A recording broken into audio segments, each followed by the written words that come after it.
येन तस्मै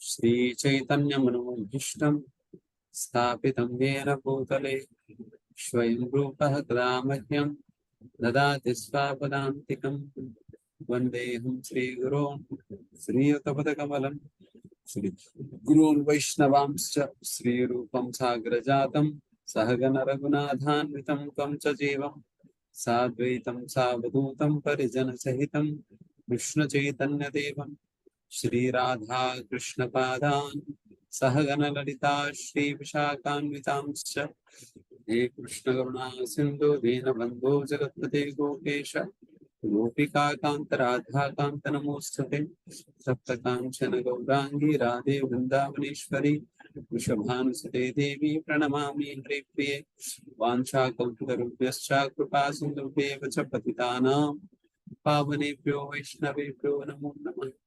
जय श्री कृष्ण चैतन्य प्रभु नित्यानंद श्री अद्वैत गदाधर श्रीवासदि गौर भक्तवृंद हरे कृष्णा कृष्णा कृष्णा हरे हरे हरे राम राम राम हरे हरे नमो कृष्ण पादाय कृष्ण पृष्ठाय भूतले श्रीमते भक्ति वेदांत स्वामी नामने नमस्ते सारस्वती देवे गौरवाणी प्रसारिणे निर्विशेष शून्यवाद पाश्चात्य देशतारिणे।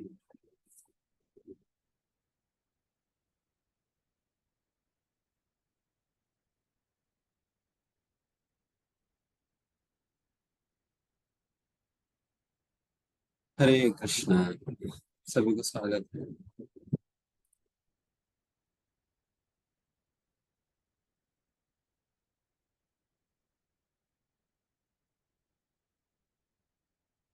आज के सत्र में हम 18वां अध्याय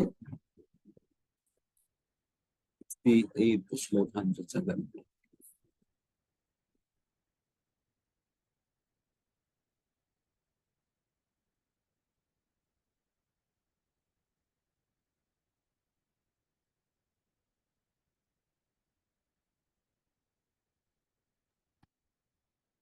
या इदं परमं गुह्यं मद्भक्तेषु अभिधास्यति भक्तिं मयि परां कृत्वा मामे वश्यति असंशयः। हरे कृष्ण प्रभु जी, दंडवत प्रणाम। जो व्यक्ति भक्तों को यह परम रहस्य बताता है वह शुद्ध भक्ति को प्राप्त करेगा और अंत में वह मेरे पास वापस आएगा।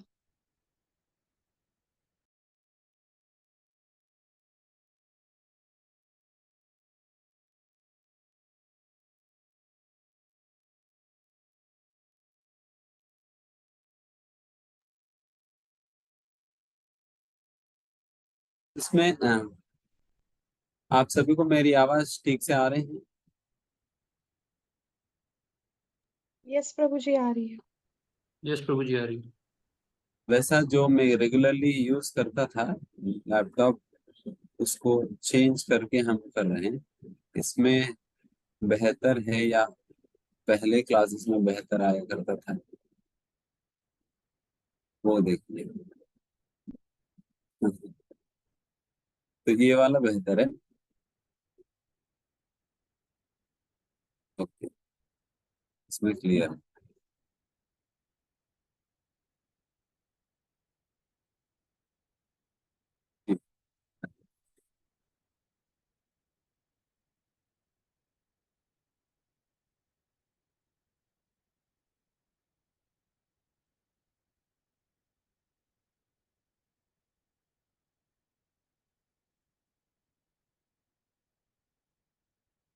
यहाँ बताइए, या इदम परमम गुह्यम।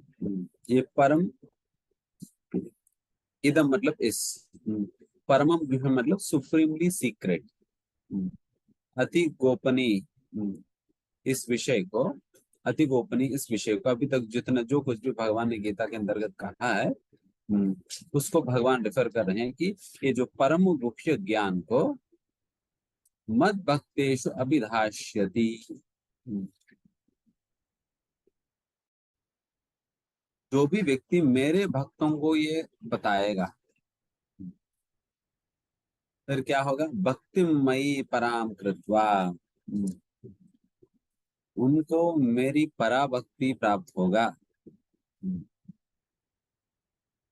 तो मेरी पराभक्ति प्राप्त होगा, माम एव शिष्यति असंशयः, एंड वे निश्चित रूप से मेरे पास वापस लौटेंगे, एंड वे निश्चित रूप से मेरे पास वापस लौटेंगे।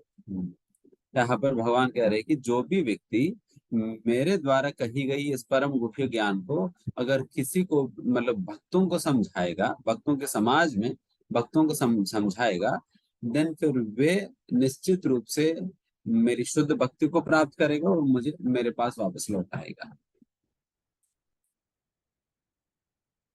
तो यही एक लालच है प्रचारकों का।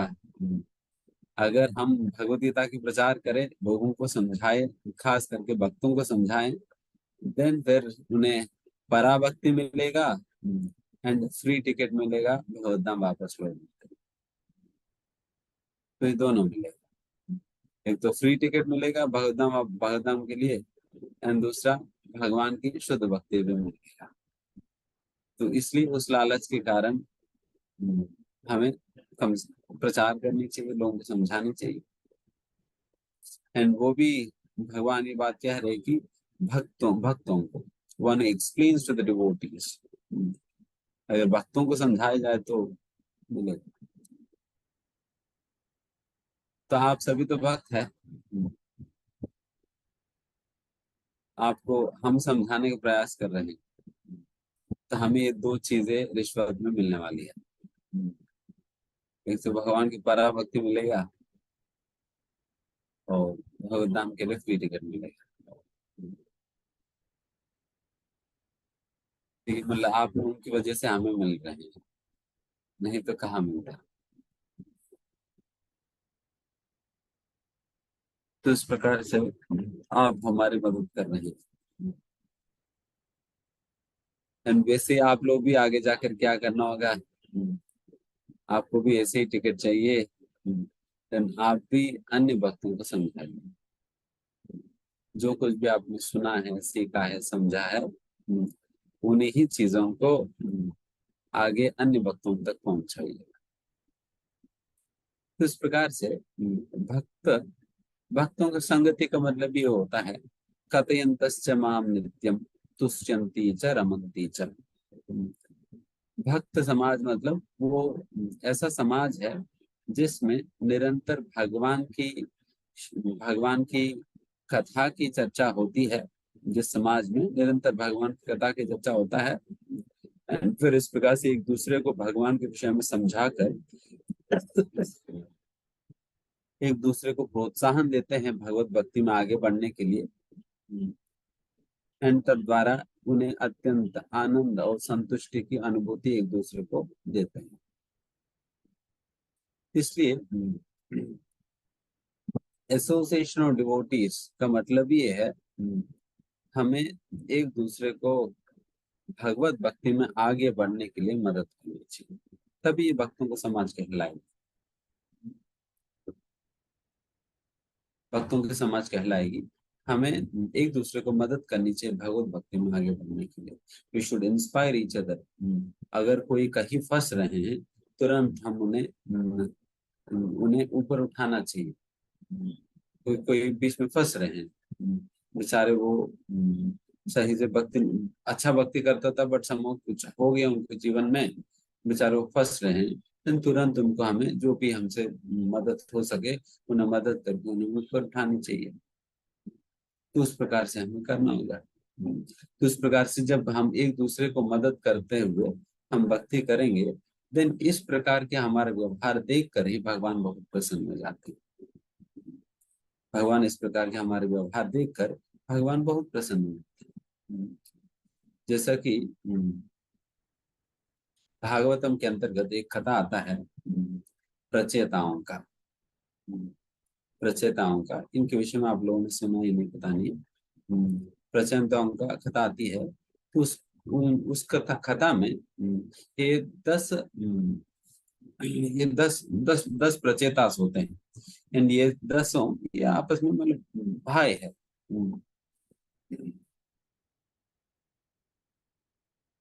दे आर ऑल ब्रदर्स, एंड वो सभी लोग मिलकर भक्ति का अभ्यास करते हैं। एंड भक्ति का अभ्यास करने के दौरान उन लोगों की आपस की मैत्री इतना गाढ़ प्रगाढ़ होता है कि जब भी कोई भक्ति में थोड़ा नीचे जा रहे होते, देन दूसरा बाकी लोग आकर उनको मदद कर देते हैं। एंड उसी प्रकार से एक दूसरे को बहुत सपोर्ट करते हुए, बहुत इंस्पायर करते हुए और बहुत मैत्रीपूर्ण भावना के साथ सभी लोग भक्ति कर रहे थे। देन भगवान बहुत जल्दी ही उन लोगों की भक्ति से प्रसन्न होकर सभी ही लोगों को भगवान दर्शन देते हैं। भगवान दर्शन देकर उनसे यही बात कहते हैं, आप लोग जितना मैत्रीपूर्ण व्यवहार के साथ आप लोग आपस में एक दूसरे को मदद करते हुए जो भक्ति कर रहे हैं ना, तो इससे मैं प्रसन्न हूँ। भगवान किसी की इंडिविजुअल भक्ति से प्रसन्न नहीं हुए थे, बल्कि इन 10 लोग मिलकर जिस प्रकार से इकट्ठा करके जैसा वो लोग आपस में मिलजुल के किस प्रकार से आपस में एक दूसरे को सपोर्ट करते हुए, इंस्पायर करते हुए जो भक्ति कर रहे थे, इसको देखकर भगवान को बहुत प्रसन्नता हुई। एंड इसलिए भगवान प्रकट हुए थे, उनकी भक्ति से नहीं बल्कि उनकी भक्तिपूर्ण मैत्री से प्रसन्न होकर भगवान प्रकट हुए थे। ये असलियत में भक्तों का समाज होता है। उस प्रकार से हम भी आपस में हमें एक दूसरे को सपोर्ट करनी चाहिए भक्ति में। जैसा कि हमें कभी लूज नहीं छोड़ना चाहिए। लूज नहीं छोड़ना चाहिए इन द सेंस कि मान लीजिए कि आपको कुछ लोगों को दी गई है, 10 लोगों को दिया गया है कि प्रभु जी आप ना, माता जी आप इन 10 लोगों को संभालो या देखो, उनको कॉल करके बुलाओ, कॉल करके बुलाओ। फिर हमने क्या किया, हमने एक आध बार किया, उन्होंने फोन उठाया नहीं, एंड प्रभु जी पूछने पर हमने कह दिया प्रभु जी फोन उठाते नहीं है, उठाते नहीं है इसलिए वो आ नहीं रहा। तो आप सोचिए कि अगर हल्का फुल्का प्रयास से अगर उनको छोड़ दिया जाए, बेचारे उनको अनेक अनेक जन्मों के बाद उनको आज का दिन भक्तों से जुड़ने का मौका मिली है। हमारा थोड़ी सी आलसीपन के कारण उस व्यक्ति को इतने जन्मों के बाद मिला हुआ मौका जो है छूट गया। इतने जन्मों के बाद मिला हुआ मौका छूट गया केवल थोड़ा सा अपनी आलसीपन के कारण।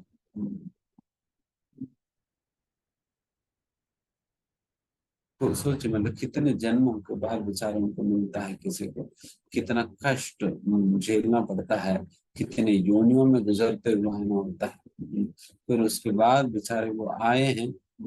अगर उनको सही से हम फॉलो करें, प्रोत्साहन दे, अगर फोन नहीं उठा रहे तो मैसेज करे, और हर सेशन में आ रहे या नहीं आ रहे हम ट्रैक रखे, अगर नहीं आ रहे तो तुरंत कॉल करके हम पूछ रहे क्यों नहीं आ रहे, क्या हो गया,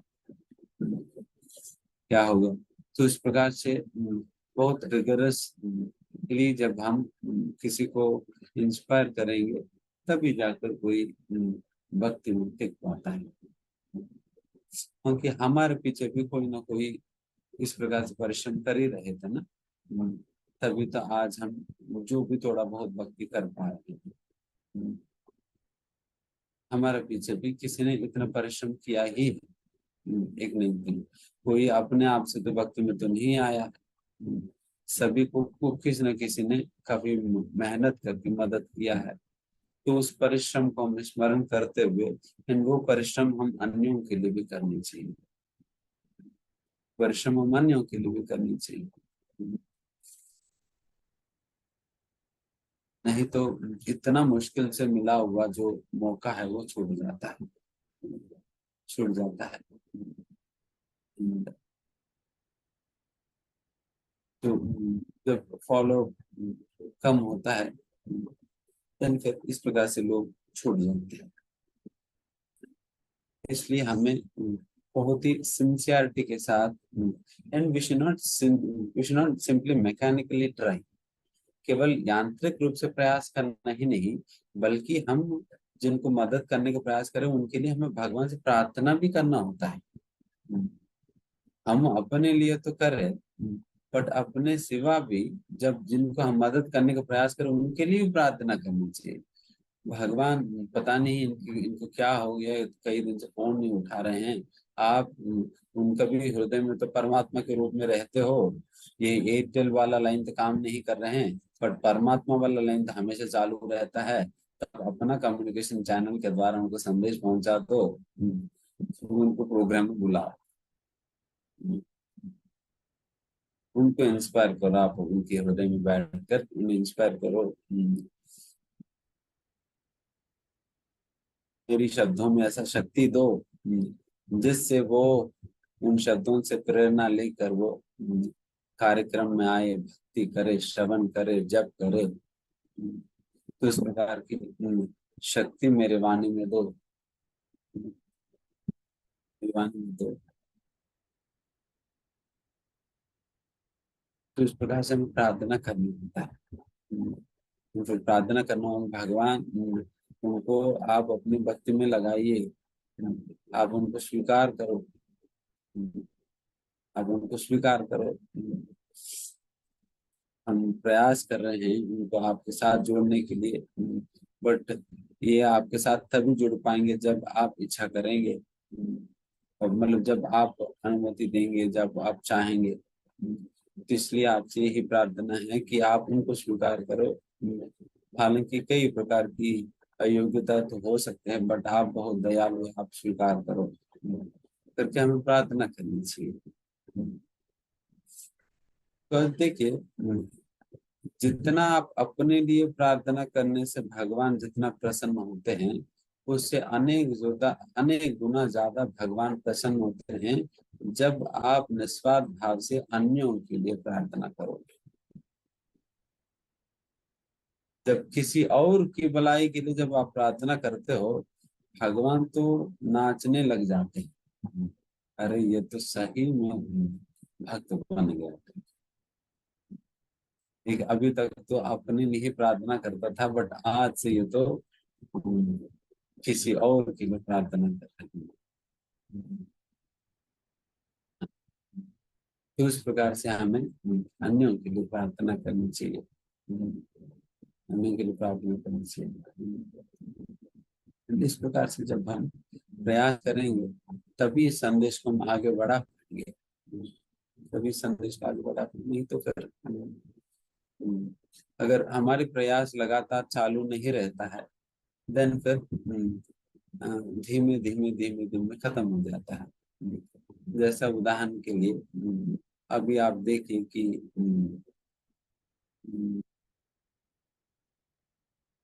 एक डेढ़ महीने पहले हमारे सेशंस में 200 लोग आया करते थे, एंड आज लगभग 135 लोग या 140 लोग ही है। तो क्या कारण है? सर कई लोग माए की पार्टी में चले गए, माए की पार्टी में चले गए, तो उन लोगों को सही से हम लोगों ने पकड़ा नहीं।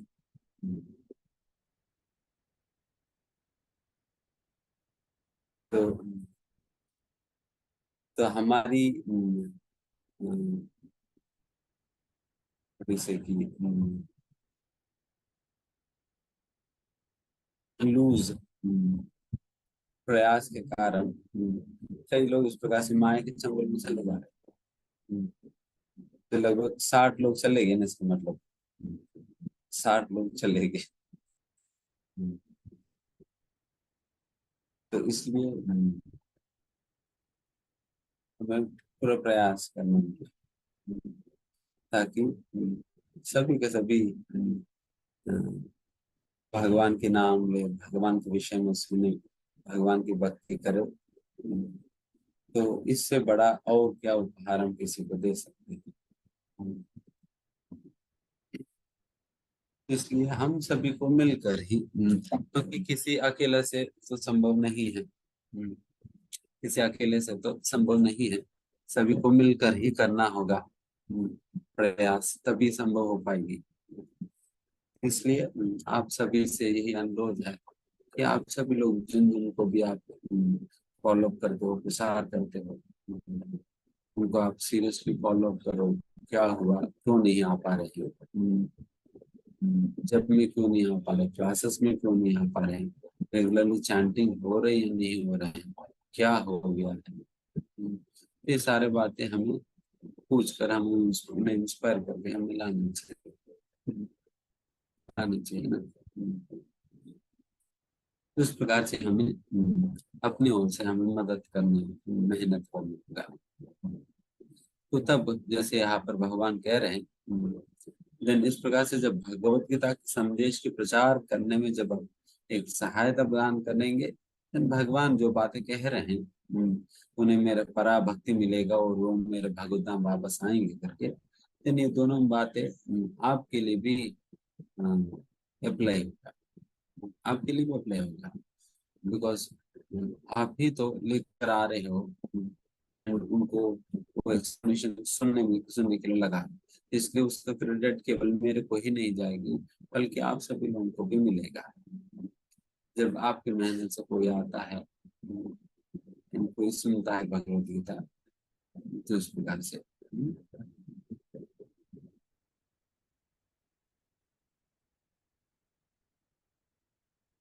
तो भगवान कह रहे कि तो प्योर डिवोशनल सर्विसेज गारंटीड अशंशय। अशंशय मतलब कोई संशय नहीं है। कभी कोई सोच सकता है ठीक है प्रभु जी पता नहीं भगवान ने उस दिन ऐसे ही बोल दिए होंगे, बट यहाँ पर क्लियरली बता रहे कि असंशय, without in beyond all doubt, भगवान ने निश्चित रूप से कह रहे कि तो निश्चित हो।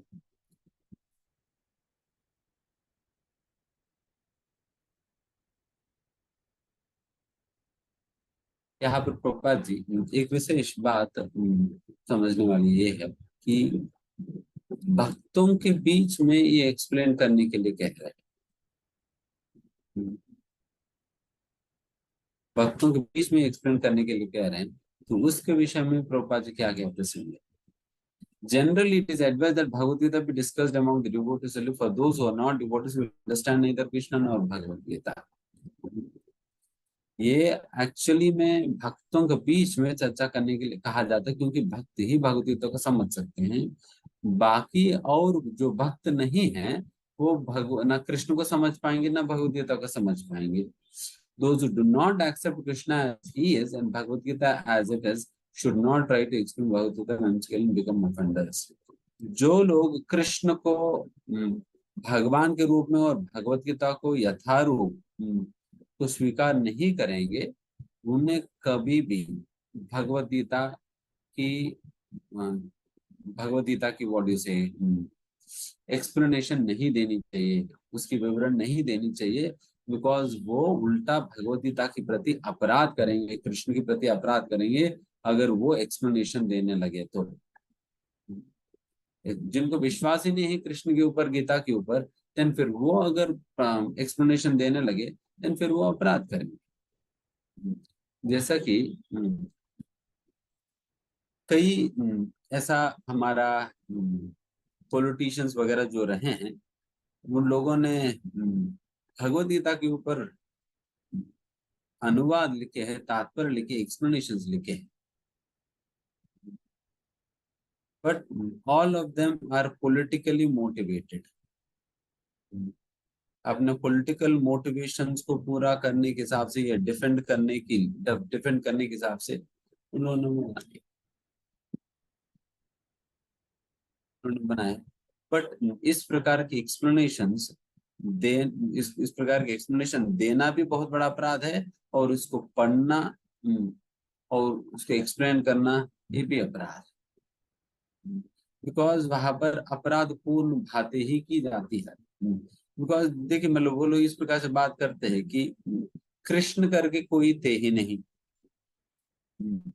कृष्ण करके कोई थे ही नहीं, ये सारे एक हाइपोथेटिकल सिचुएशन क्रिएट किया गया है ताकि हमें एक स्टोरी के रूप में एक अच्छा संदेश देने के, जैसे सिनेमा स्टोरी वगैरह होता है, किसी कवि ने लिख दिया होता है, तो उसी प्रकार से इस भगवद गीता का, महाभारत की स्टोरी को भी किसी ने कवि रचयिता ने लिख दिया हुआ है, देन उस स्टोरी के माध्यम से कुछ संदेश देना, तो बस वो संदेश दिया जा रहा है बस। तो आप सोचो कि इन लोगों को, जिनको कृष्ण के ऊपर ही विश्वास नहीं है, देन कृष्ण की बातों को कैसे समझ पाएंगे, कैसे समझ पाएंगे? इसलिए फिर ऐसा लोग जब एक्सप्लेनेशन देने लगते हैं, देन इसको अपराध ही माना जाता है, इसका अपराध माना जाता है। इसलिए इस प्रकार के एक्सप्लेनेशंस को ना सुनना चाहिए ना कहना चाहिए।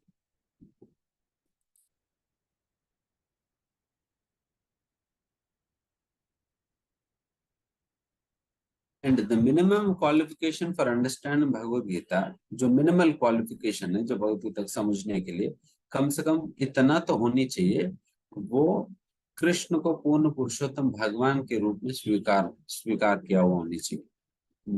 जब तक कृष्ण को पूर्ण पुरुषोत्तम भगवान के रूप में स्वीकार नहीं कर रहा है, उन्हें कभी भी गीता समझ नहीं आएगी। ये मिनिमम क्वालिफिकेशन अगर गीता का समझना है। इसलिए कई लोगों का भगवत एक्सप्लेन करेंगे, बट उनको कुछ भी बातें पल्ले नहीं पड़ता है, बिकॉज उन्होंने ये बेसिक क्वालिफिकेशन पूरा नहीं किया, उन्होंने स्वीकार ही नहीं किया कि कृष्ण भगवान है करके। क्योंकि कृष्ण भगवान मानेंगे तब तो उनकी बात परम सत्य मानेंगे। कृष्ण को भगवान मानेंगे तभी उनकी बातों को, उनके वचनों को परम सत्य के रूप में स्वीकार कर सकते हैं।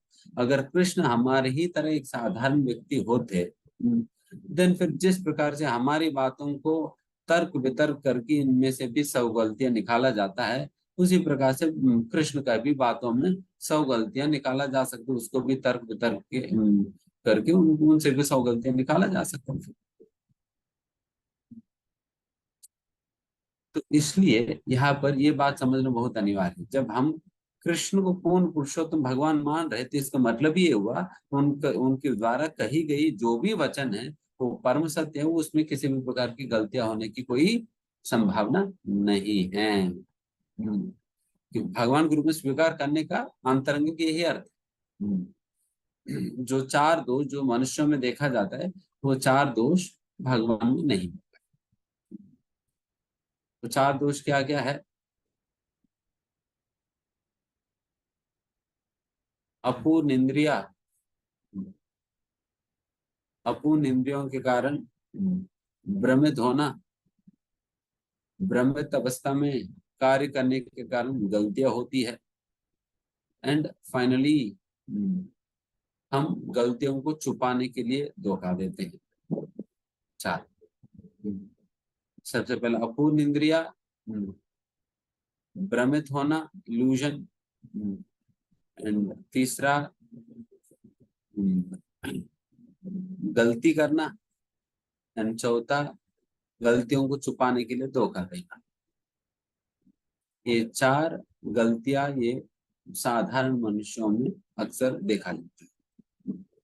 ये 4 गलतियां भगवान में नहीं दिखती, भगवान में नहीं होते, तभी भगवान को दिव्य कहा जाता है, because he is above all defects. ये 4 दोष उनमें नहीं होता है, इसलिए is beyond defects, that's why इनको दिव्य कहा जाता है ना। तो इसलिए भगवान का शब्दों को तभी हम मान सकते हैं कि भगवान का शब्द बिल्कुल दिव्य है, परम सत्य है। जब आप इस प्रकार से मानते हो, देन फिर भगवान की बातों में गलती, लॉजिक, रीजनिंग ढूंढने की जगह आप उसको समझने का प्रयास करोगे श्रद्धा के साथ, तब आप श्रद्धा रख पाओगे। अगर कृष्ण को भगवान नहीं माने, देन आपको गीता के वचनों पर श्रद्धा ही नहीं होगा, इसलिए गीता समझ नहीं आता। इसलिए प्री क्वालिफिकेशन है कृष्ण को भगवान के रूप में स्वीकार करना।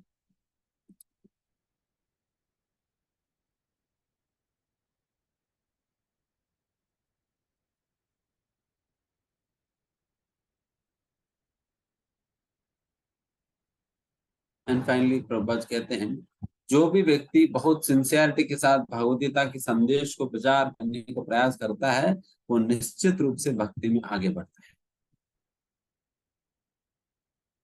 निश्चित रूप से भक्ति में आगे बढ़ता है। ये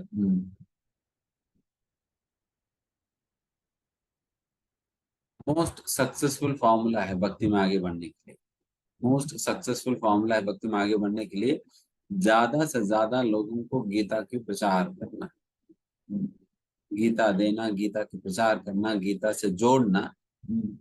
इस प्रकार से अगर हम करें देन फिर भगवान बहुत प्रसन्न होकर हमें भक्ति प्रदान करते हैं।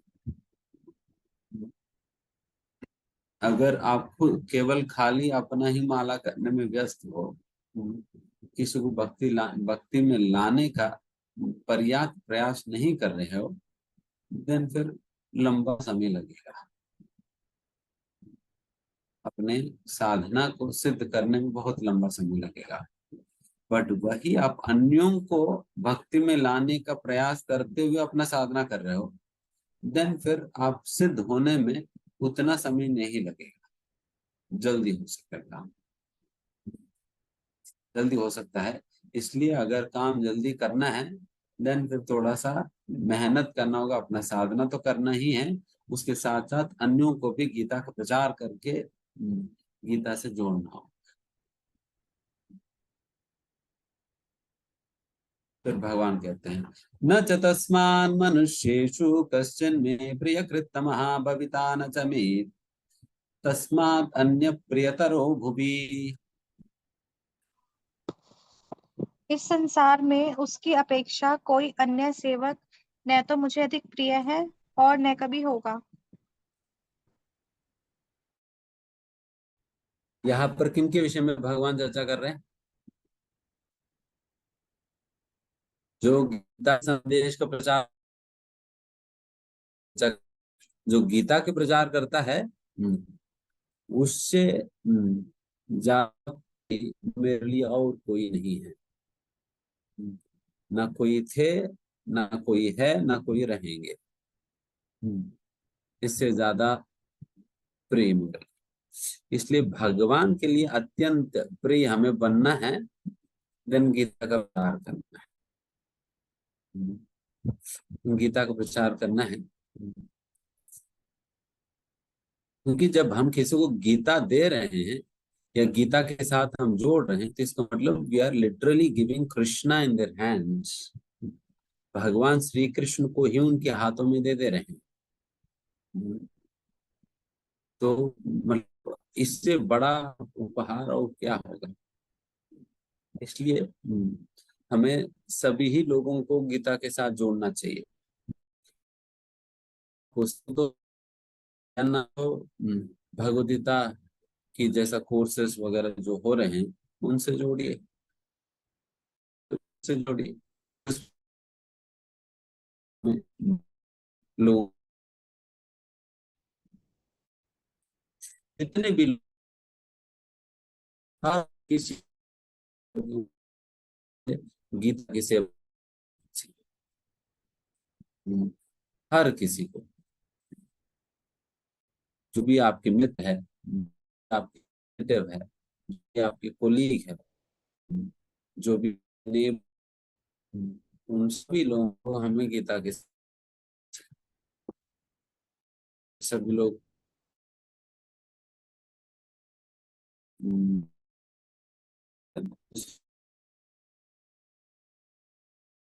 और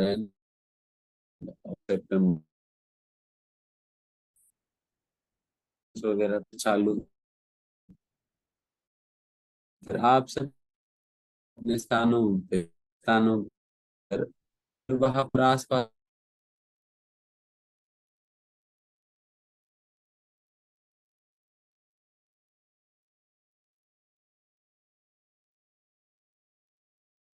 हरे कृष्णा। आई थिंक कुछ नेटवर्क प्रॉब्लम की वजह से प्रभु जी हमारे साथ डिस्कनेक्ट हो गए अभी। May be Prabhu ji join करने की कोशिश कर रहे होंगे, तो आप प्लीज हमारे साथ सेशन में बने रहिए।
ब्रेक। हरे कृष्णा प्रभु जी आपकी वॉइस ब्रेक हो रही है और नेटवर्क भी आपके एंड से शायद स्टक हो जा रहा है बार बार एक जगह।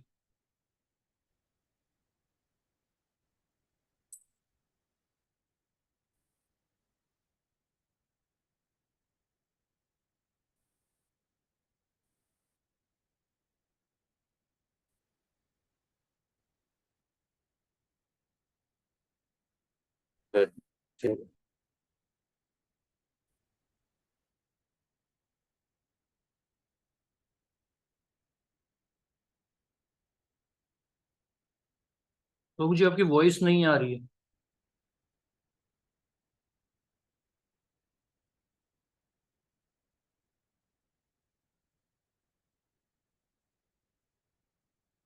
आई थिंक प्रभु जी दोबारा से कनेक्ट करने की कोशिश कर रहे हैं।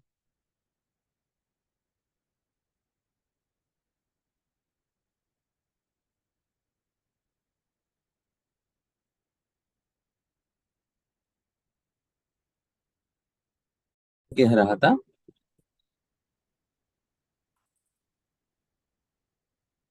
अभी वैसा जो भगवद गीता का कोर्स वगैरह जो सितंबर से 22 से शुरू हो रहे हैं, तो उसमें आप फिर अन्यों को आप रजिस्टर कर सकते हो, ला सकते हो।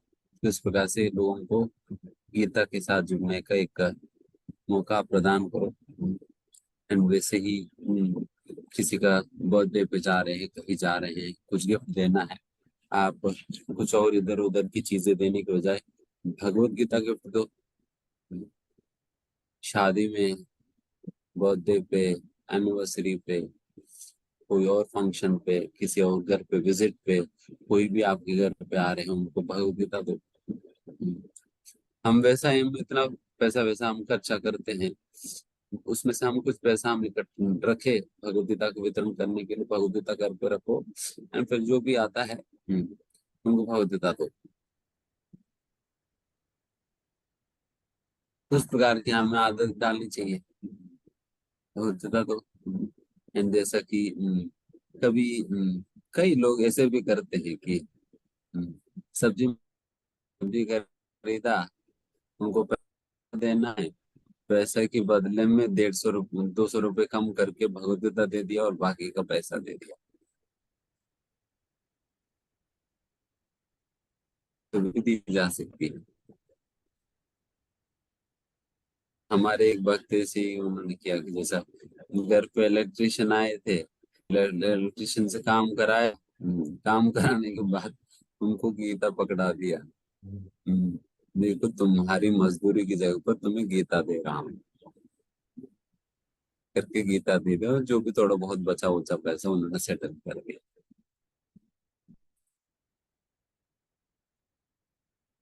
तो पेट्रोल पंप पे गया, पेट्रोल डलवाया, और पैसा देने की जगह 250 रुपये कम करके भगवत गीता पकड़ा दिया, बाकी पैसा दे दिया। तो उस प्रकार से कहीं ना कहीं हम एडजस्ट करके लोगों को भगवत गीता पहुंचा देना चाहिए। तो उस प्रकार से कुछ ना कुछ करना चाहिए। And मान लीजिए कोई कुछ बिजनेस कर रहे हैं, मान लीजिए कोई कुछ भी कर रहे हैं, तो उनको क्या करनी चाहिए? अगर वगैरह बेच रहे हैं तो नहीं होंगे, तो 5,000 रुपए की चीज में ही वो 200 रुपये दाम बढ़ा दिया, 5,200 रुपये में उन्होंने माल बेचा और उनकी हर ये माल लेने पे आपको एक गीता फ्री में हम दे रहे हैं, तो गीता दे,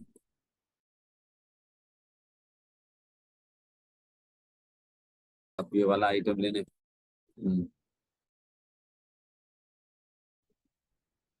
करके 5,000 के आइटम 200 रुपये दाम में कर दो। उस प्रकार से करिए। हमारा नोएडा में एक बिल्डर है, वो क्या करता है, जब भी उनसे कोई भी फ्लैट खरीदता है, फिर उनको एक बहुत बड़ा सा राधा फोटो, एक भगवद गीता एंड कुछ और भी प्रभुपाद जी की पुस्तकें, ये सारा कुछ मिलाकर एज ए गिफ्ट उनको दे देते हैं। फिर जितना फ्लैट सेल होता है उतना पुस्तकें भी बांटता है राधा गोविंद जी, फोटो भी बांटता है। तो उससे बहुत सारे भगवत गीता और फोटो वगैरह बांट रहे हैं वो। हम्म, तो इस प्रकार से आप अपना जो भी प्रोफेशन है उसको स्पिरिचुअलाइज कर सकते हो। हम्म, अगर ठीक है पूरा भगवत गीता ही दे सकते हो, इतना कीमत वाली माल नहीं है आपके पास, लेकिन छोटे पुस्तकें दे दो, 25-30 रुपए वाला पुस्तकें दे दो। मान लीजिए आप डॉक्टर हो, आपकी फीस में ही 30 रुपीज वाला पुस्तकें दे दो लोगों को, और कहो कि देखिए पुस्तक में भी असलियत मिला जाएगी तुम्हारे। तो भी लोगों तक हमें इसे पहुंचानी चाहिए। We should leave any opportunity down. कोई भी मौका हमें छोड़ना ही नहीं चाहिए भगवद गीता प्रचार करने के लिए, गीता को करने के लिए। छोटे पुस्तकें भी भगवद गीता है, भगवद गीता के पास छोटे पुस्तकें 8 पुस्तकें हमारा बैग में रहना चाहिए। जो भी पर्स बैग वगैरह जो भी आप रखते हो उसमें 8-10 पुस्तकें रखो। जब भी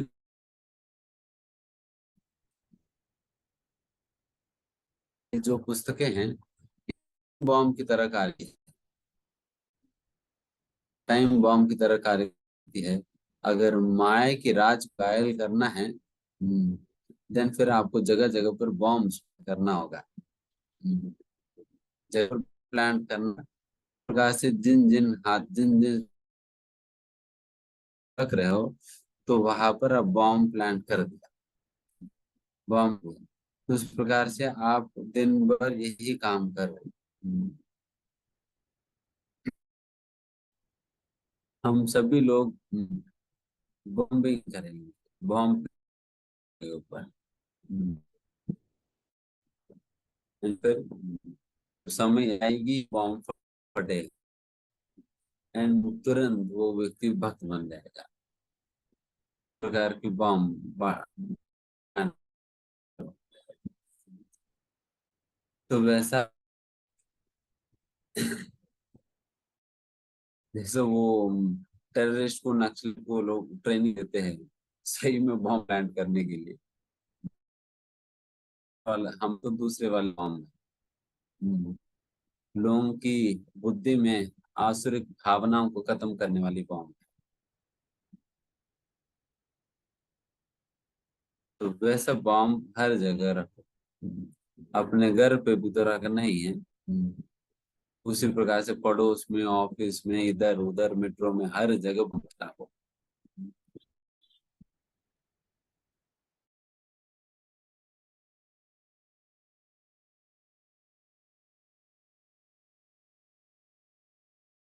नहीं हो पाएगी आप इतना प्रचार।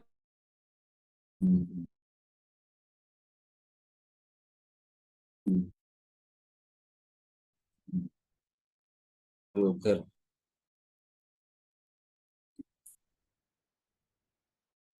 ये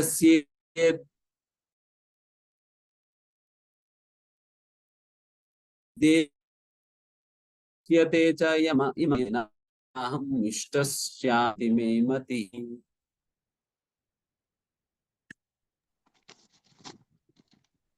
और मैं घोषित करता हूँ कि जो हमारे इस पवित्र संवाद का अध्ययन करता है वह अपनी बुद्धि से मेरी पूजा करता है।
हरे कृष्णा प्रभु जी आपकी वॉइस नहीं आ रही है।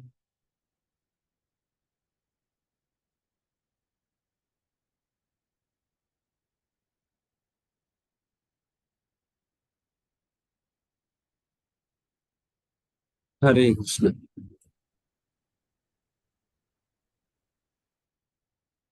आज तो नेटवर्क काफी खराब है,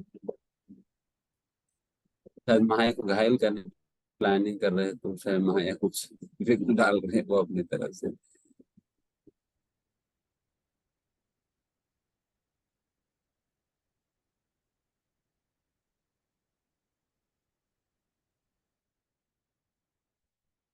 अनुवाद पढ़ लिया आपने?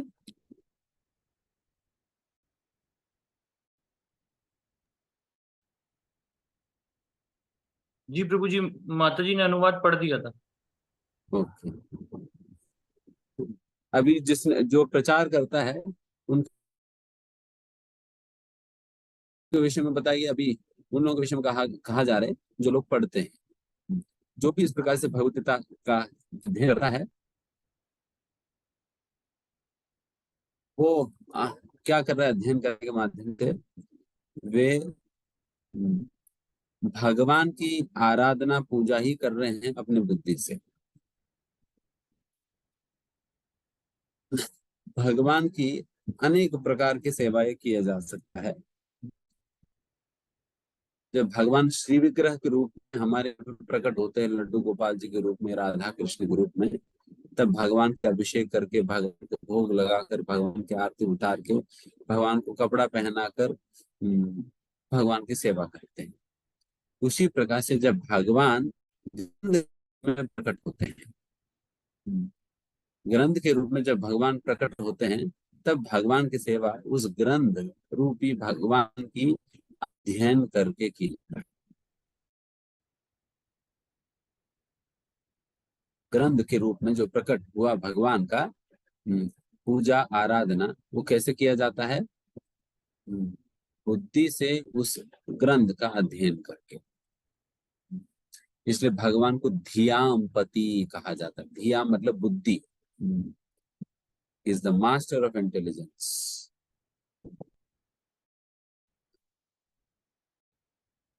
तो वैसा भगवान उस प्रकार से हमें आराधना करनी चाहिए। अपने बुद्धि से बुद्धि को भगवान की सेवा में कैसे लगाया जा सकता है? शास्त्रों के अध्ययन करके बुद्धि को भगवान की सेवा में लगाया जा सकता है। इंद्रियों को श्री विग्रह पूजा करने दौरान फिर अनेक प्रकार की सेवाएं करना होता है, तो उस दौरान हमारी इंद्रिय भगवान की सेवा में लग जाते हैं। उस प्रकार से मन को हम जप करने के द्वारा मन को भगवान की सेवा में लगाते हैं, और बुद्धि को शास्त्रों के अध्ययन करने के द्वारा बुद्धि को भगवान की सेवा में लगाते हैं। इसलिए अपनी बुद्धि को भगवान की सेवा में लगाना है, देन फिर शास्त्रों के अध्ययन अच्छे से करना चाहिए।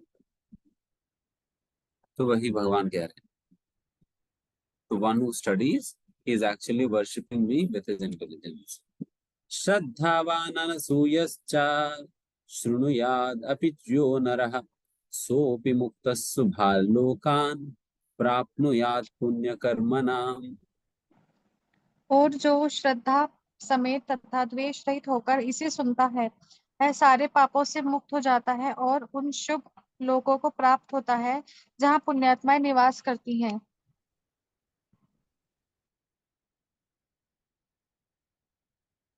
तो उस प्रकार से अगर कोई इस संदेश को श्रद्धा के साथ ईर्ष्या रहित होकर इस संदेश को सुनता है, देन फिर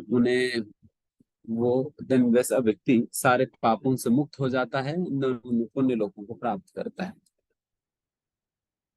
तो ये दो क्वालिफिकेशन से श्रद्धा होनी चाहिए और ईर्ष्या नहीं होनी चाहिए। क्योंकि श्रद्धा वाला लभते ज्ञानम, श्रद्धा होने पे ही ज्ञान मिलेगी। एंड अनसूयवे, असूया नहीं होने पे ही वो योग्य बनेगा इस प्रकार के ज्ञान को स्वीकार करने के लिए। इसलिए श्रद्धा और अनसूया, ये दोनों बहुत महत्वपूर्ण क्वालिफिकेशन है भगवत गीता को समझने के लिए। अगर आप लोगों ने भी इतने समय से अगर भगवत गीता की श्रवण अगर श्रद्धा के साथ किया है और ईर्ष्या नहीं रखते हो भगवान के प्रति और भक्तों के प्रति, तो निश्चित आपको भगवत गीता समझ आया ही होगा। और वैसा गीता समझ आने पे आप निश्चित भगवत धाम की ओर आगे बढ़ेंगे। बट अगर श्रद्धा नहीं है देन तब भी सुनो, ईर्ष्या है तब भी सुनो। फिर इससे क्या होगा, धीमे धीमे श्रद्धा बढ़े, ईर्ष्या कम होगी। तो इस प्रकार से ये चलता रहेगा। अगर हम क्वालिफाइड नहीं भी है फिर भी सुनते रहने पे वो क्वालिफिकेशन धीमे धीमे धीमे धीमे डेवलप होगा।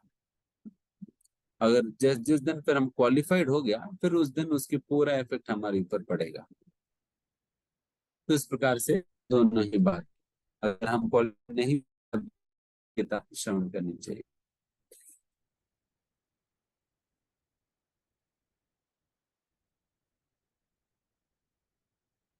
प्रभुपाद जी इसमें कहते हैं, वैसा 67 श्लोका में भगवान ने पूरा ही मना किया हुआ है अश्रद्धालु लोगों को गीता समझाने से। अश्रद्धालु लोगों को गीता समझाने से भगवान ने मना किया हुआ है।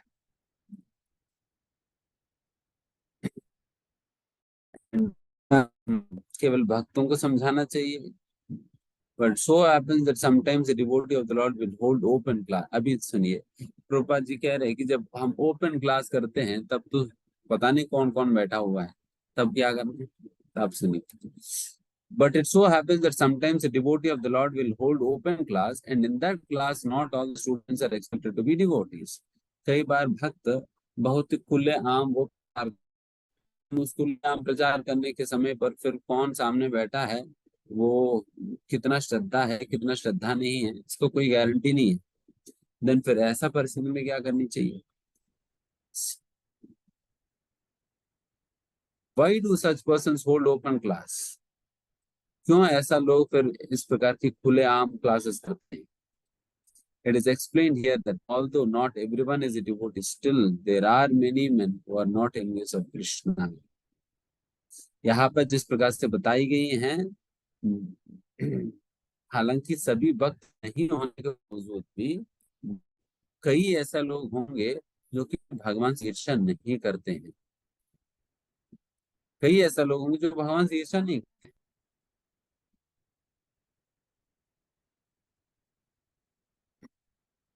they have faith in him as a supreme person. तो उनको उनके अंदर विश्वास है भगवान के प्रति। If such persons hear from a bona fide devotee about the Lord, the result is that they become at once free from all sinful reactions and after that attain to the planetary system. तो उस प्रकार के श्रद्धालु लोग अगर इस प्रकार की गीता की संदेश अगर सुने, देन फिर वो तुरंत ही सारे पापों से मुक्त होकर वो पुण्य लोकों की ओर आगे बढ़ते हैं। Simply when a person who does not try to be a pure devotee attains. तो इस प्रकार से कम से कम 15-20 लोग तो होंगे जिनके अंदर भगवान के प्रति थोड़ा बहुत श्रद्धा है, श्रद्धा है। कम से कम उनको तो ये मैसेज हिट करेगी, उनके अंदर एक भगवान के प्रति आकर्षण जागृत करेगी, वो लोग भगवान की ओर आगे बढ़ेंगे। बाकी 80 लोग तो नहीं आएंगे, बाकी 80 लोग तो वो ईर्ष्यालु हो, उन्हें समझ नहीं आएगी। बट कम से कम 20 लोगों को तो 20 लोगों को बेनिफिट तो हो रहे हैं। तो इसलिए हमें ओपन क्लासेस भी क्यों ना हो हमें करनी चाहिए, जिससे कम से कम ये 15-20 लोग जो भी है वो छटकर निकलेंगे, छटकर। जैसे हम लोग भी हर 2 महीने में पहाड़ खोदते हैं एंड चूहे को पकड़ते हैं। हर 2 महीने में कर रहे हैं ना, 2-3 हजार लोगों को कॉलिंग करते हैं, 600-700 लोग आते हैं, फिर फाइनली 15-20 लोग बचते हैं। वही तो हो रहे हैं ना। तो इतने 3000 लोगों में वही 15-20 लोग हैं अल्टीमेटली जो टिकने वाले टिकने वाले। तो तो इन 20 लोगों तक हमें यह संदेश पहुंचाने के लिए हम 3000 लोगों को पकड़ना पड़ेगा। ये बात है। इन 20-30 लोगों तक संदेश पहुंचाना है तो इन 3000 लोगों को पकड़ना पड़ेगा, तब जाकर चढ़ते चढ़ते चढ़ते ये 30 लोग बचेंगे।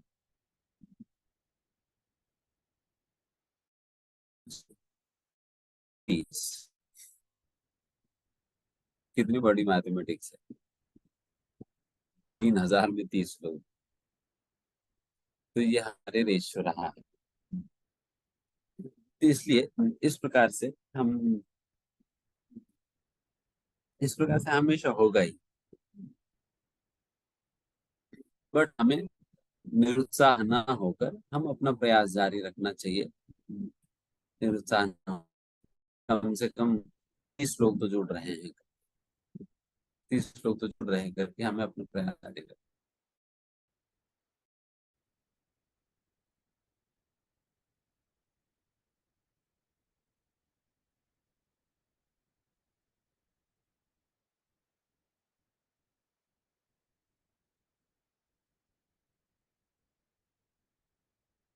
नेक्स्ट श्लोक, लास्ट आज। कच्चिदेतत् श्रुतं पार्थ त्वयैकाग्रेण चेतसा कच्चिदज्ञानसम्मोहा प्रणष्टस्ते धनंजया। हे प्रथापुत्र, हे धनंजय, क्या तुमने इसे एकाग्रचित होकर सुना? और क्या अब तुम्हारा ज्ञान तथा मोह दूर हो गया है? भगवान आप सभी लोगों से पूछ रहे हैं, क्या आप लोग ध्यानपूर्वक सुन रहे हैं या सोकर सुन रहे हैं?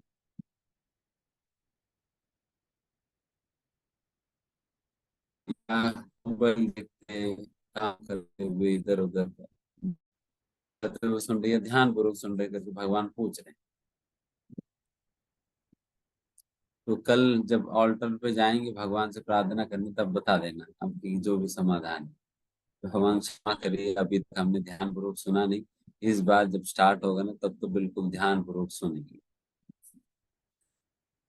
क्योंकि अभी 22 सितंबर के बाद नेक्स्ट क्लास जब होगी, देन फिर हम फर्स्ट गीता की फर्स्ट चैप्टर फर्स्ट श्लोका से पुनः शुरू करेंगे ना, डिटेल कोर्स। तब पुनः दोबारा शुरू करेंगे। ठीक है भगवान, अभी तक हमने सुना नहीं, इस बार सुनेंगे। भगवान की एक्सपेक्टेशन है आप सभी लोग ध्यानपूर्वक सुने। इसलिए आप सभी लोग ध्यानपूर्वक सुनने के लिए पहले इंतजाम करना होता है, प्रयास करना होता है। प्रयास करने का मतलब यह है, सबसे पहला अपना समय निकाले और अपने आप को बाकी अन्य चीजों से फ्री रखे। जैसे आप अपनी जो भी खाना वाना बनाना हो या ऑफिस से आना हो, ये सारा कुछ पहले से कर लेने पे थोड़ा सा आप फ्री होंगे, जिससे आप प्रॉपरली बैठकर वीडियो ऑन करके आप सुन सकेंगे। नहीं तो फिर चुपके पर्दे के पीछे पता नहीं क्या क्या क्या चल रहा है, क्या क्या करते हुए बेध्यान श्रवण हो जाता है। भगवान क्लियरली पूछ रहे हैं कि क्या अर्जुन अभी तक अपने ध्यान से सुना है या नहीं। आप सोचो अर्जुन क्या कह रहे होंगे। अब मान लो अर्जुन ने कह दिया, भगवान ना वो ना अभी ध्यान नहीं हो पाए, दोबारा बताओ।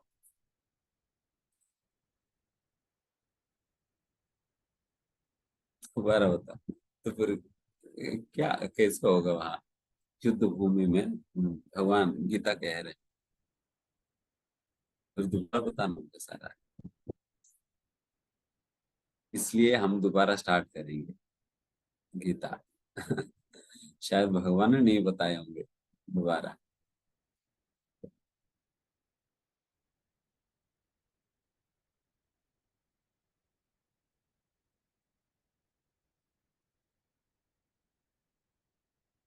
प्रभुपाद जी कहते हैं, any person fortunate enough to hear these teachings from Krishna or from his bona fide spiritual representative is sure to become a liberated person, get out of the darkness of ignorance. जो भी व्यक्ति इस प्रकार की गीता के संदेश को सीधा भगवान से या ना तो उनकी प्रतिनिधि से जब सुनते हैं, देन वो निश्चित अज्ञान से मुक्त हो जाएगा। इधर भगवान से सुन सकते हैं या ना तो उनकी प्रतिनिधि से सुन सकते हैं। तो इस प्रकार से गीता सुनने का यही तरीका है।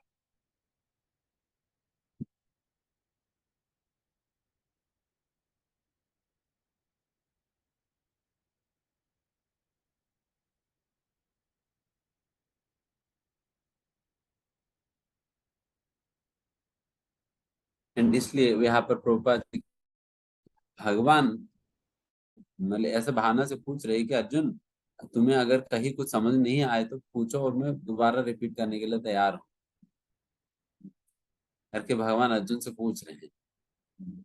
अगर अर्जुन को कहीं कुछ डाउट है तो अर्जुन दोबारा भगवान से पूछ सकते हैं, भगवान क्लैरिफाई करेंगे करके भगवान पूछ रहे हैं इस प्रकार से।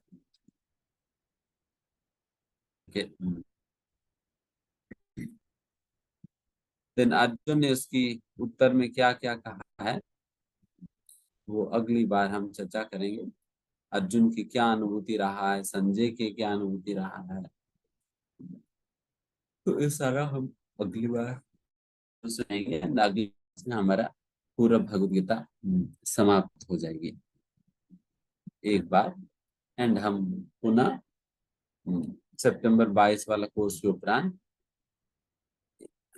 फिर फर्स्ट चैप्टर से शुरू करेंगे। देन ये मत सोचना कि प्रोजेक्ट क्या दोबारा एलकेजी कर भक्ति में वैसा कुछ नहीं है। एलकेजी यूकेजी आप जितने बार भी पढ़ेंगे उतना ज्यादा समझ आएगा, है ना। जितने बार भी पढ़ते हो उतने बार आप वो आपकी चेतना जितना ऊंचा हुआ है तो उसके अनुसार आपको उतने ऊंचे ऊंचे बातें समझ आता है। तो इसलिए भक्ति हमेशा नव नव नवायमानम कहते, इट इज ऑलवेज न्यू। भक्ति हमेशा नया ही रहता है, ये कभी पुराना नहीं होता। प्रभु जी ये तो हमने पढ़ लिया हुआ है, हमने खत्म कर दिया गीता को, हमने खत्म कर दिया। खत्म खत्म नहीं होता, खत्म नहीं होता है, ना खत्म कर सकता है, ये खत्म नहीं होगा। Rather explore in Bhagavad Gita. बहुत कुछ है गीता में समझने के लिए, एक्सप्लोर करने के लिए। कभी भी कोई नहीं कह सकता है कि हम पूरा समझ लेते हैं, नहीं कह सकता। चाहे एक्सप्लेन में भी क्यों ना हो, मैं भी नहीं कह सकता मुझे सब कुछ आता है, because depending upon your consciousness वो रिवील। ठीक है। यस, प्रश्न अंशुल गुप्ता। यस, आंचल गुप्ता माता जी, आप अपने आप को अनम्यूट करके अपना प्रश्न पूछें।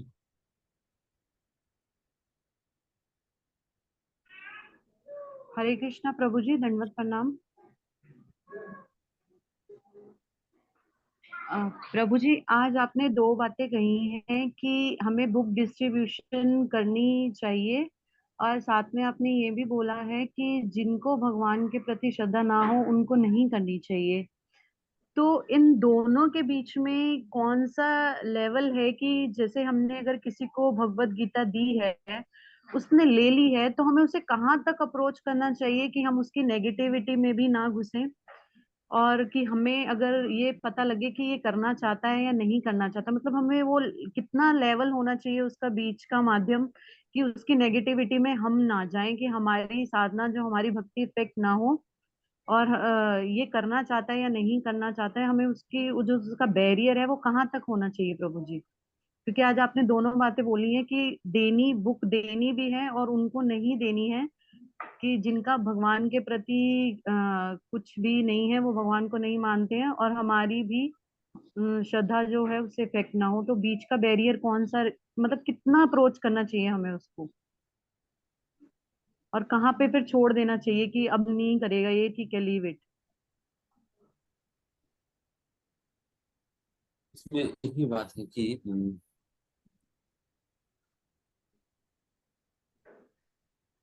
जैसा हम सभी को अप्रोच करते हैं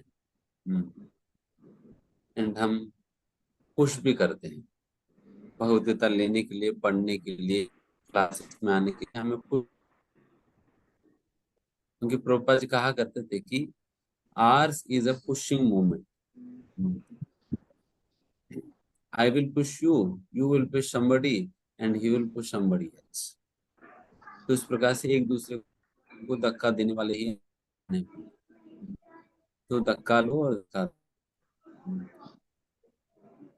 धक्का देना ही पड़ेगा, नहीं तो गाड़ी आगे नहीं बढ़ेगी। किसी का भी ना हमारी बढ़ेगी ना सामने वाले को बढ़ेगी, तो धक्का देना पड़ेगा। बट इसमें धक्का हमें देनी चाहिए जब तक वो धक्का लेने के लिए तैयार है। अगर मानो कि धक्का लेने पे वो झगड़ा करने लग जा रहे हैं, देन फिर समझ लेना कि अभी ये तैयार नहीं है। देन फिर मैं जितना दे सकता हूँ उतना लिमिट रखना होगा। ठीक है प्रभु जी। वो बहुत रेबेलियस होने लगे, देन फिर हमें थोड़ा सा हल्का कर देना चाहिए। जैसा कि कई बार लोग भक्तों के भगवान की निंदा करने लग जाते हैं, जब थोड़ा सा हम पुश करने लगे ना ज्यादा, देन फिर भक्तों के भगवान की पुश निंदा करने लगते हैं, देन इसका मतलब वो लिमिट आ चुका है, उसके पर ठीक मिला। ठीक है, ठीक है प्रभु जी। हरे कृष्णा प्रभु जी। इस बात ये स्वाति सिंह माता जी, आप अनम्यूट करके अपना प्रश्न पूछें। हरे कृष्णा प्रभु जी, सादर दंडवत प्रणाम। प्रभु जी, क्वेश्चन मेरा एग्जैक्ट आंचल माता जी ने पूछ लिया, थैंक यू आंचल माता जी। दूसरा मेरा रियलाइजेशन था जो आपसे ही शेयर करना था प्रभु जी। एक बहुत इंपॉर्टेंट रियलाइजेशन हुआ है मेरा। 2 सितंबर को शोभा यात्रा थी प्रभु जी, एक छोटी सी गौर सिटी 1 में। तो मेरा पूरा प्लान था, मैं 26 अगस्त को भी आई थी और मेरा पूरा प्लान था कि मैं 2 सितंबर वाली शोभा यात्रा भी जरूर अटेंड करूंगी, आपके दर्शन करूंगी। पर मेरे बेटे की तबीयत खराब हो गई तो मैं नहीं आ पाई, और मैं मतलब बहुत अपसेट थी। मुझे लगा कि अब प्रभु जी के दर्शन नहीं हो पाएंगे। आई डोंट नो क्या हुआ कि मेरे बेटे की खांसी रुक नहीं रही थी ना, तो मैं उसको उठाई और सीधे महागुण मार्ट भागी, वहीं पर उसके डॉक्टर बैठते हैं। तो मैं महागुण मार्ट गई, मैंने डॉक्टर को दिखाया, उन्होंने बोला कि एलर्जी कफ है। मैं बाहर निकली और मैं जैसे ही बाहर निकली मेरे दिमाग में वही चल रहा था कि अगर बेटे की तबीयत ठीक होती तो आज प्रभु जी के दर्शन हो जाते। लेकिन हुआ क्या कि जैसे ही मैं बाहर निकली मुझे हरे कृष्णा महामंत्र की आवाज आ रही थी। मुझे ऐसा लगा ये आप ही की आवाज है। मैंने बस अपने बेटे को पकड़ा, मैं भागी बाहर की तरफ, और महागुण मार्ट के एग्जैक्ट उसी समय आप महागुण मार्ट के बाहर ही थे और मैंने जाते ही आपको सबसे पहले देखा। तो मैंने उस दिन रियलाइज किया कि जब हम गुरु से जुड़ते हैं ना तो भगवान भी हमारी हर मनोकामना पूरी करते हैं। तो thank you so much Prabhu ji. And उस भीड़ में आपने भी मुझे देख लिया था, हालांकि बहुत भीड़ थी, मैं पीछे खड़ी थी पर आपने भी मुझे देखा था, शायद आपको याद भी हो। तो मैं पर्चा लेके खड़ी खड़ी थी। तो थैंक यू प्रभु जी, मैं बहुत कनेक्टेड फील करी उस दिन आपसे, तो उसके लिए थैंक यू सो मच। बस ये रियलाइजेशन शेयर करना था और क्वेश्चन तो आंचल माता जी ने पूछ लिया। थैंक यू प्रभु जी। हरे कृष्णा, दंडवत प्रणाम। कई बार भगवान ऐसा ऐसा रेसिप्रोकेट करते हैं कि विश्वास करना ही पड़ता है। तो माता जी, तो thank you so much Swati माता ji for sharing that wonderful realization. Riya माता जी, आप अपने आप को अनम्यूट करके अपना प्रश्न पूछें। हरे कृष्ण प्रभु जी। प्रभु मेरा एक ही क्वेश्चन है, एक बार आप पराभक्ति क्लियर कर देंगे? पराभक्ति समझ नहीं आया मुझे, पराभक्ति एक बार अच्छे से क्लियर कर दीजिए।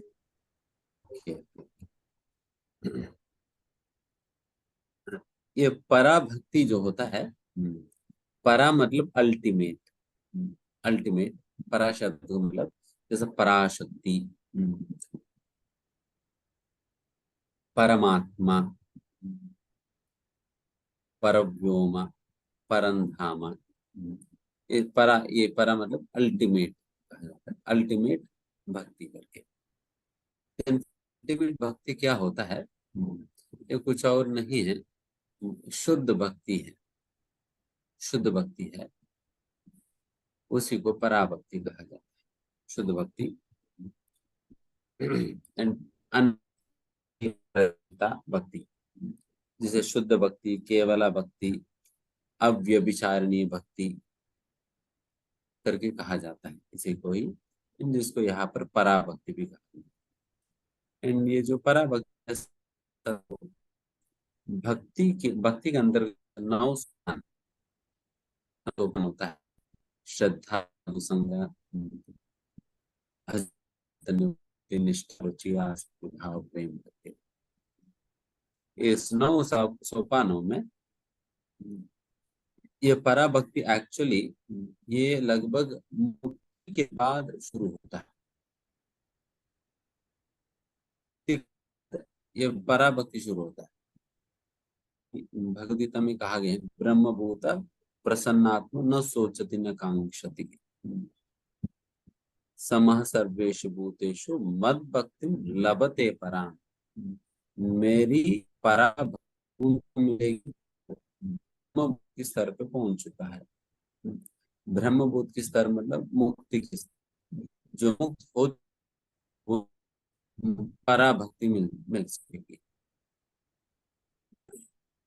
मुक्त हो जाने का मतलब ये है कि one who is completely satisfied and relieved of all material actions।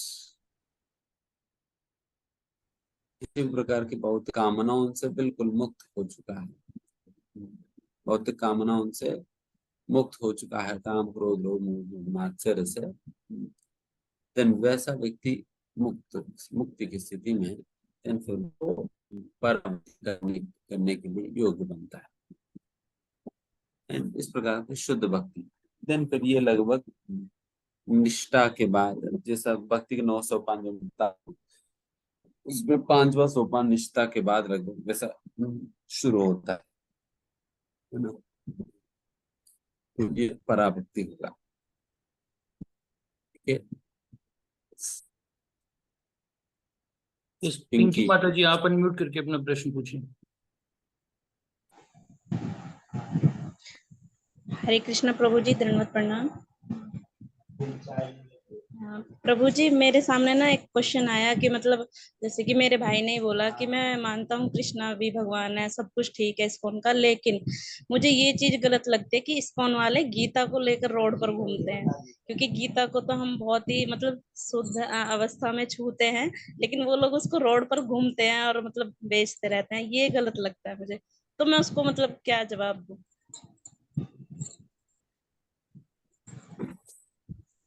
Road पर लाने में मजबूर कर दिया आपने। हम भी तो लाना नहीं चाहते हैं। अगर आप सभी मंदिर ही आ गए होते, हमें रोड पे जाने का हमें क्या जरूरत है? अगर आप सभी मंदिर ही आ जाओ तो मंदिर में ही बांट देंगे। आप नहीं आ रहे तब भी तो हमें रोड पे आना पड़ रहा है, भगवान को आना पड़ रहा है। क्या करें, भगवान को लाना पड़ रहा है रोड पे, बिकॉज आप मिलने नहीं आ रहे।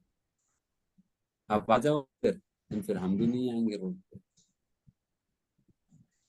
प्रभु जी मैंने यही बोला था, तो वो बोल रहा था कि हम आते हैं मंदिर, जिसको लेनी होगी मंदिर से ले लेगा ना, वहीं की मतलब बुक स्टोर में लगाओ, बाहर क्यों लेके घूमते हो? जैसे लोग कहते हैं ना भगवान बुलाएंगे करके, बुलाने के लिए फिर जाना होगा ना। अगर कोई अपने से नहीं आ रहे उनको बुलाना पड़ता है, फिर उनको बुलाना है तो उनके पास जाना होगा। कोई अपना घर में बैठे हुए हैं फिर घर पे जाकर बुलाएंगे, कोई अपना गाड़ी में बैठे हैं गाड़ी में जाकर बुलाएंगे, कोई रोड पे चल रहे हैं फिर रोड पे जाकर बुलाएंगे। भगवान बुलाने जा रहे हैं। लोग कहते हैं भगवान की बुलावा जब आएगी तब आएंगे हम, तो भगवान बुलाने जा रहे हैं। तो वो भी आप मना कर दे तो फिर करेगी। आप खुद से नहीं आ रहे, बुलाने भी नहीं दे रहे हैं, देन फिर कैसे?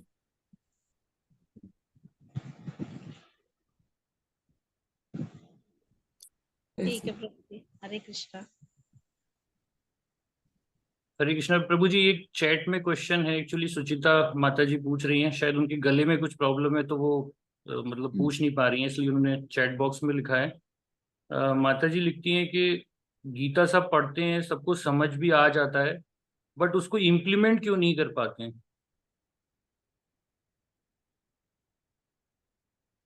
देखिए, गीता ज्ञान इम्प्लीमेंटेशन के लिए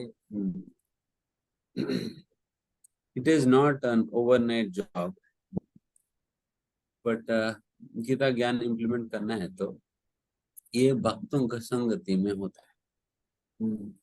जितना भक्तों का संगति में हम आएंगे, देन फिर उनके संगत में रह रहकर गीता के ज्ञान के अभ्यास करने की आदत लगेगी। So what cannot be achieved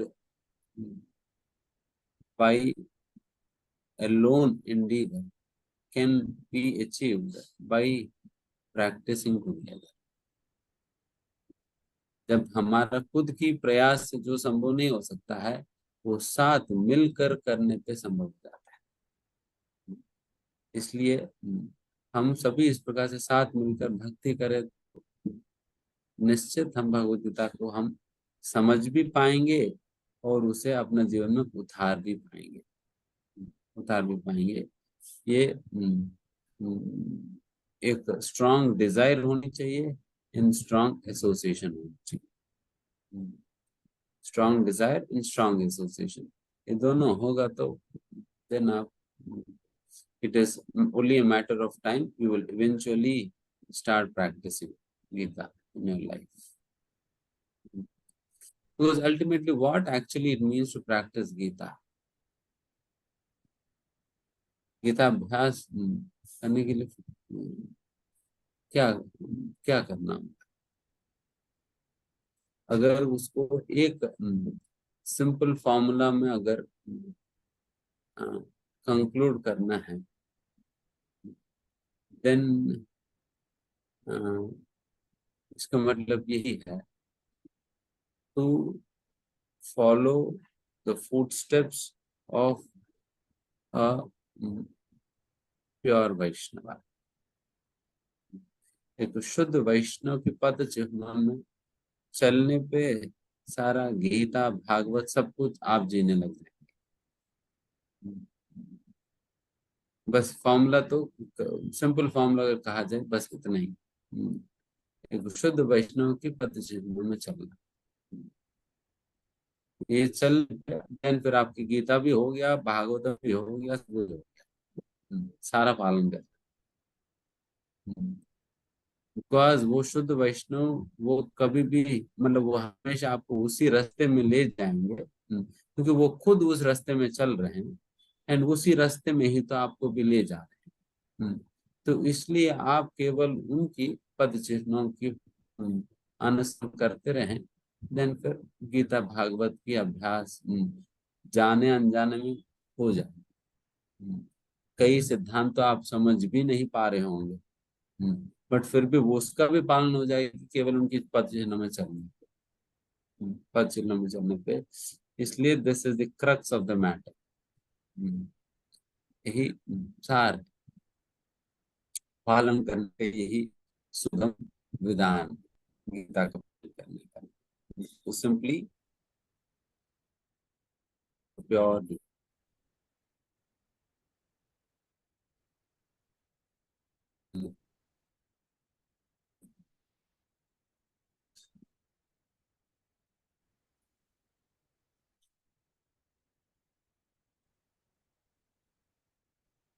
हरे कृष्णा प्रभु जी, आपकी वॉइस नहीं आ रही है। मेरी नहीं आ रही? यस प्रभु जी, अभी आने लगी।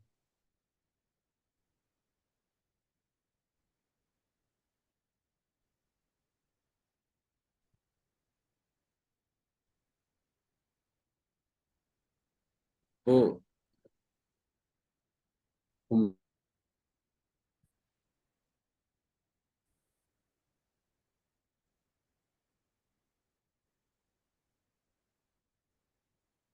प्रभु जी अभी भी नहीं आ रही है आपकी वॉइस।